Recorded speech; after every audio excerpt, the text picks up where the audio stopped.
Hello, नमस्कार students, दास ICS में आप सभी का स्वागत है। और आज मैं आप सभी के बीच लेके आ गई हूँ बहुत ही चर्चित टॉपिक, बहुत ही चर्चित विषय, जो कि है भारतीय न्याय दूसरी संहिता, माने बीएनएस। बीएनएस मतलब भारतीय न्याय संहिता 2024, और कहा जा रहा है कि ये 1 जुलाई 2024 से लागू भी हो जाएगी। भारतीय न्याय संहिता है क्या? तो जो भारतीय न्याय संहिता है वो हमारी पुरानी वाली आईपीसी है। आईपी मतलब Indian penal code,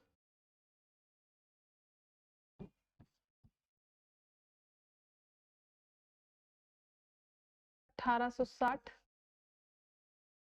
Lord Macaulay के टाइम की।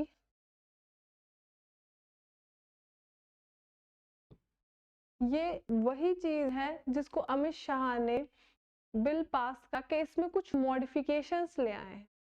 तो आज हम सिर्फ आईपीसी और बीएनएस के कंपैरिजन की बात करेंगे कि क्या क्या चेंज आए, क्या क्या चेंजेस नहीं आए, और क्या क्या चेंजेस आने बाकी हैं, और कहाँ चीजें होल्ड पे हैं, कौन से कानून चेंज हो गए हैं, कौन से कानून चेंज होने बाकी हैं। चलिए शुरू करते हैं।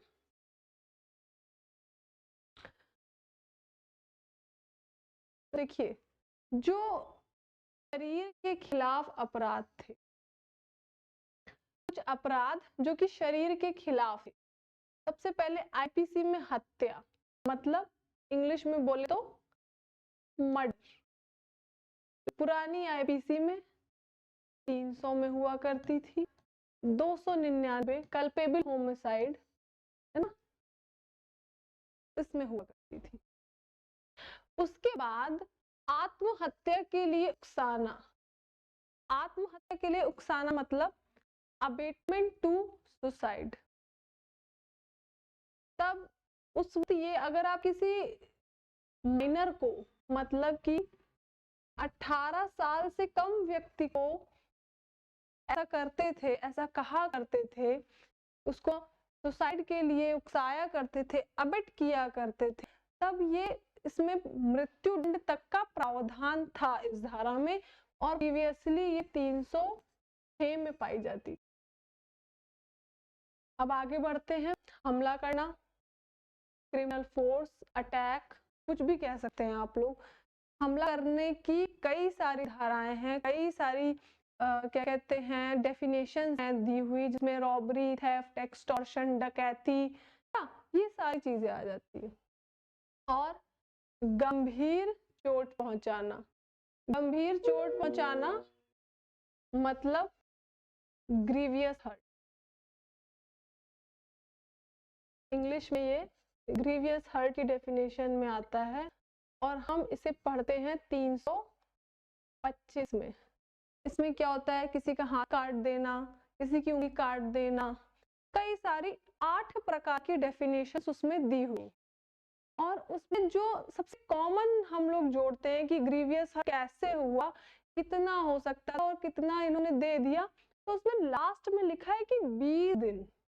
अगर ऐसी चोट दी है कि आदमी 20 दिन तक बिस्तर से ना उठ पाए, तो वो किसकी श्रेणी में आ जाएगा? वो गंभीर चोट पहुंचाने की श्रेणी में आ जाएगा। उसके बाद कई सारी धाराएं थी, धारदार हथियार से गंभीर चोट पहुंचाना, मारने की, हत्या के इरादे से गंभीर चोट पहुंचाने में आगे 326, 327, आगे कई सारे सेक्शन आते थे। उसी में एक सेक्शन ये भी आता, एसिड अटैक करना। जो लक्ष्मी मूवी बनी थी वो एसिड अटैक पे ही बनी थी, 326A, 326B, जिसमें चेहरे पे हम लोग को एसिड फेंकना बैन हो गया था। तब उस वक्त एसिड ही बैन हो गया था। आज भी बच्चों आप लोग प्रॉपर एसिड अगर लेने जाएंगे टॉयलेट क्लीनिंग वगैरह के लिए, तो आपको अपना आधार या कोई आइडेंटिटी देनी पड़ेगी। ये उसी टाइम से लक्ष्मी के जो मूवी आई थी उसी ने ये कानून बैन कराया था। अब आगे बढ़ते हैं। BS2 ने इन प्रावधानों को बरकरार रखा है। देखिए, ये जितने भी प्रावधान थे जो भारतीय न्याय संहिता, मैं BNS 2 कहूँ तो आप लोगों को यही समझना है कि भारतीय न्याय संहिता की बात हो रही है, ठीक है। इन प्रावधानों को बरकरार रखा है।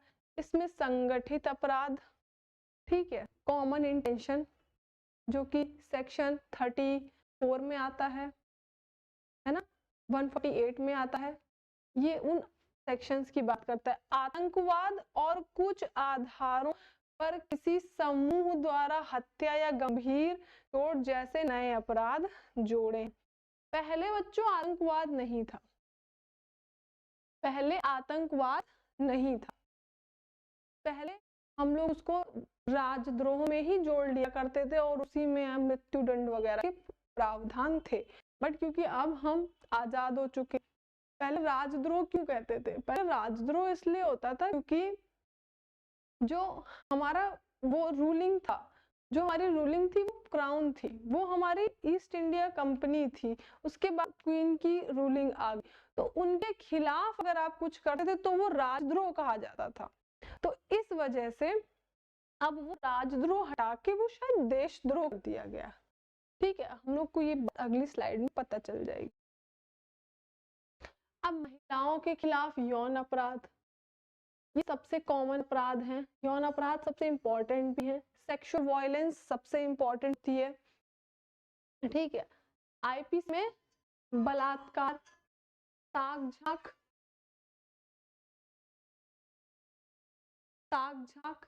पीछा करना और किसी महिला के शील को भंग करना।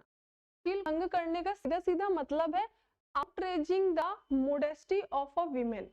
ये हम लोग पढ़ा करते थे 509 में। पहले बलात्कार को पहले पढ़ा करते थे 375 में। अभी गलती से भी इसको 76 में समझ लीजिएगा, क्योंकि 76 में पनिशमेंट है, 75 में ये है, 75 में ये डिफाइंड है दैट व्हाट इज रेप, बलात्कार क्या है। ताक झाक करना मतलब इंग्लिश में इसको हम लोग कहते हैं वोयरिज्म, और ये आता था 354 बी में। पीछा करना, स्टॉकिंग, इंस्टाग्राम पे पीछा करना, ईमेल पे पीछा करना, फेसबुक पे पीछा करना, ये सारी चीजें पीछा करने में आती हैं। ये आती थी 354 सी में, विच इज स्टॉकिंग। स्टॉक करना, कहते हैं ना ये लड़का मुझे स्टॉक कर रहा है, ये लड़की मुझे स्टॉक कर रही है, बट यहाँ पे लड़का ही स्टॉक करेगा क्योंकि ये है महिलाओं के खिलाफ। आगे बढ़ते हैं। किसी महिला के शील को भंग करना। शील भंग करने का मतलब बहुत सिंपल सा है कि आप रोड पे चल रहे हैं, अगर आपने दुपट्टा भी किसी महिला का उठा दिया है तो 509 को तुरंत अट्रैक्ट कर लेगा आईपीसी के। आप तुरंत 500, इसमें बहुत फेमस केस है बूटा सिंह का, कि 2 IAS ऑफिसर्स पार्टी में मिले थे और उन्होंने उनको क्या कहा कि आप उनको टैप करके बुला लिया, उनकी पीठ पे थपथपा दिया। वो महिला IAS ऑफिसर थी और उन्होंने उनकी कंप्लेंट कर दी, ठीक है। इस तरीके से ये शील भंग हो गया। छू लेना, इवन हैंडशेक भी ऑफर करना शील को भंग करने में आता है। पनिशमेंट शायद 3 ही महीने की हो, लेकिन शील भंग करने में ये चीजें भी आती हैं। इन सबको अपराध मानता है, ठीक। अब BNS ने इनको भी बरकरार रखा है। सामूहिक बलात्कार के मामले में पीड़िता को वयस्क के रूप में वर्गीकृत करने की सीमा को 16 से बढ़ाकर 18, पहले क्या था कि 16 एज थी बलात्कार की, कि वो अडल्ट मानी जाएगी, अब क्या हो गई है, वो फिर से 18 हो गई है। किसी महिला के साथ धोखे से या झूठे वादे कर यौन संबंध बनाना, ये जो अपराध था ये 8वां नंबर था, ये 8th नंबर पे था, और जो है इसमें लिखते थे, इसको हम रेप में ही जोड़ लेते थे। ये जो लास्ट वाला है ये रेप में ही आ जाता था, ये रेप की ही डेफिनेशन में आ जाता था कि आप किसी भी महिला के साथ अगर किसी भी प्रकार की झूठी वादे करके आप चीजों को बढ़ाते हैं तो वो रेप में ही कंटिन्यू कर लिया जाता था। राजद्रोह देखा, अब ये आ गया राजद्रोह। BNS 2 राजद्रोह के अपराध को हटाता है। जो नई भारतीय न्याय संहिता है राजद्रोह को क्यों हटाती है? क्योंकि पहले हम क्राउन के अधीन थे, तो जो भी हम करते थे तो वो सारी चीजें क्राउन के अगेंस्ट होती थी। मृत्यु दंड के प्रावधान थे, 124 सेक्शन इसको गिनते थे और इंग्लिश में हम इसको सेडिशन बोलते थे। आज ये बदल के अमित शाह जी ने इसको क्या कर दिया है, इसको हमने चेंज करके क्या दिया है, देशद्रोह। जो देशद्रोह करेगा और इसी कैटेगरी में आ जाएगा। कूट, सशस्त्र विद्रोह, विध्वंसक गतिविधि, ये पूरी की पूरी डेफिनेशन जो है ये राजद्रोह की है। अलगाववादी गतिविधियां, भावनाओं को प्रोत्साहित करना, 188 मतलब हिंदू मुस्लिम कराना है ना, सेक्शन 188 भारत की संप्रभुता, एकता और अखंडता को खतरे में डाल। आप लोग पढ़ रहे होंगे आजकल, सर आप लोगों को पढ़ा रहे होंगे, ये प्रस्तावना के मुख्य अंगों की बात कर रहा है। और जैसे ही ये आप खंडित करेंगे आप किस में आ जाएंगे, देशद्रोही कहलाएंगे। और यही आतंकवाद की भी डेफिनेशन हो। इन अपराधों में शब्दों या संकेतों का आदान प्रदान, इलेक्ट्रॉनिक संचार, वित्तीय साधनों का उपयोग शामिल हो सकता है। वित्तीय माने फाइनेंशियल हेल्प कहते हैं, उनको वहां से हेल्प मिल रही है, उनकी पूरी डोनेशन वहां से आ रही है।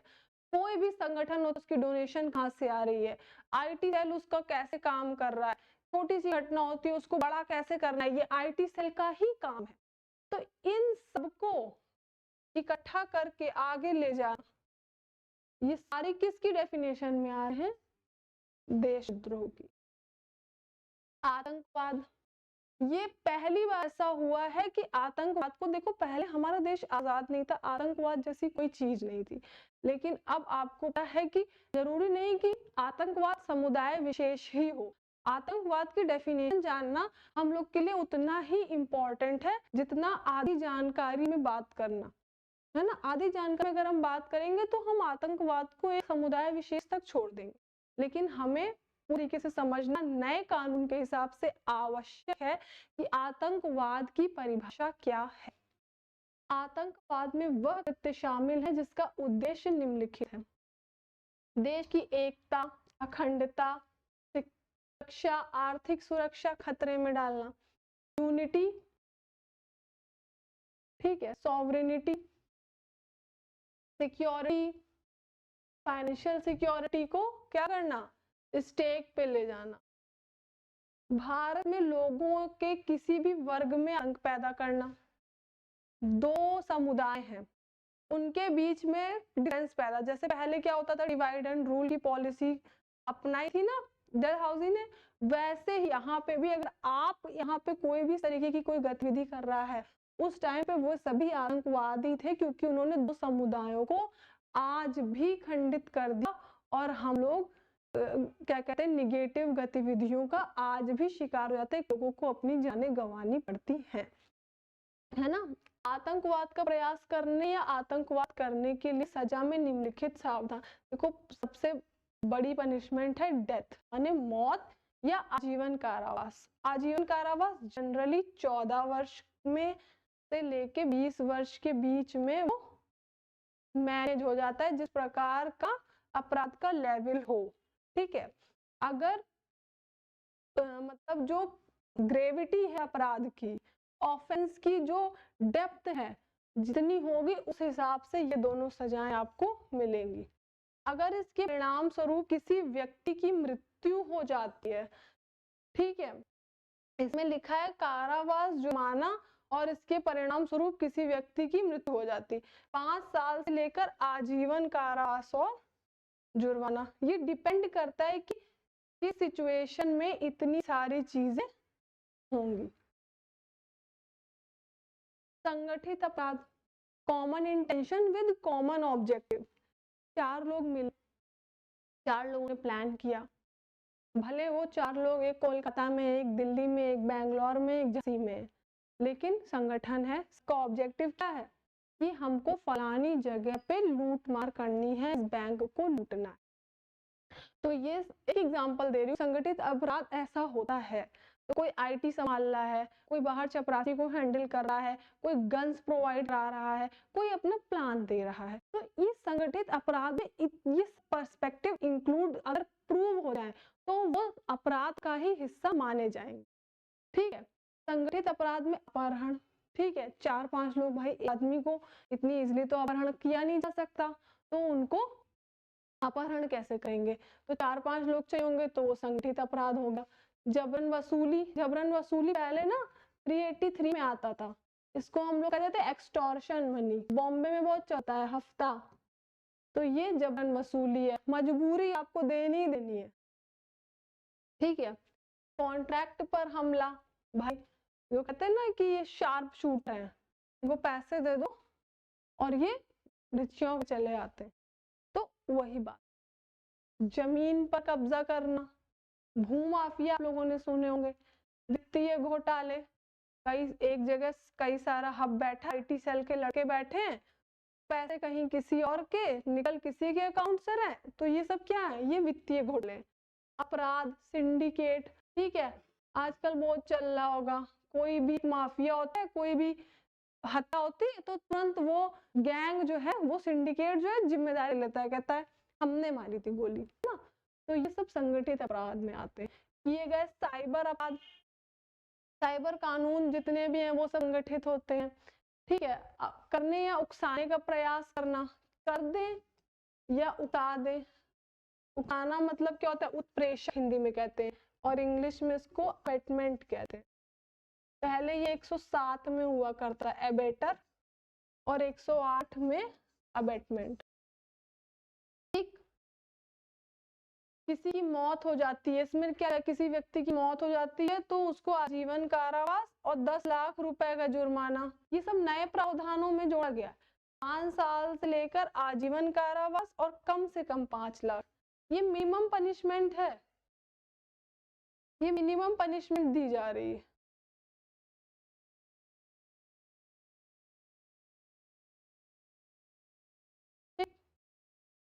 अगला, मॉब लिंचिंग।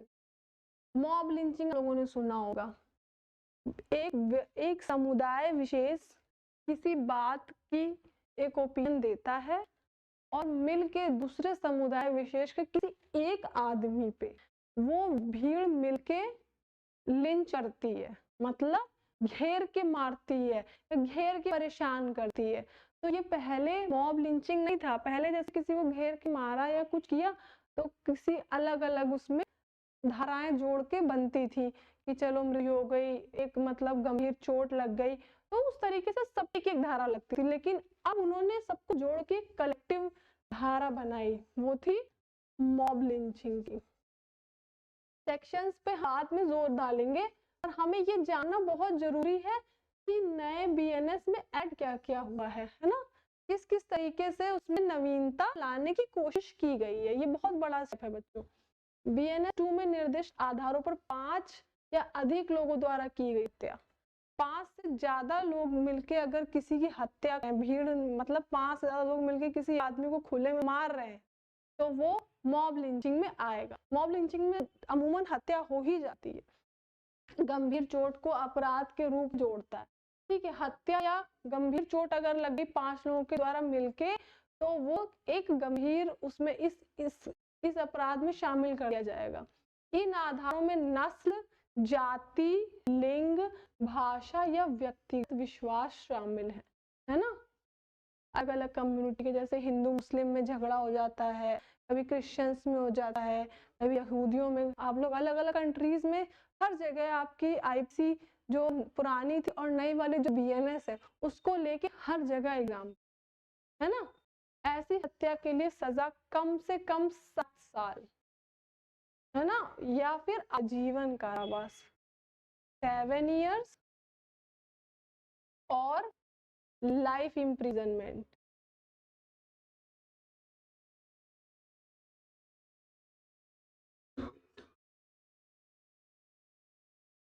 ठीक है।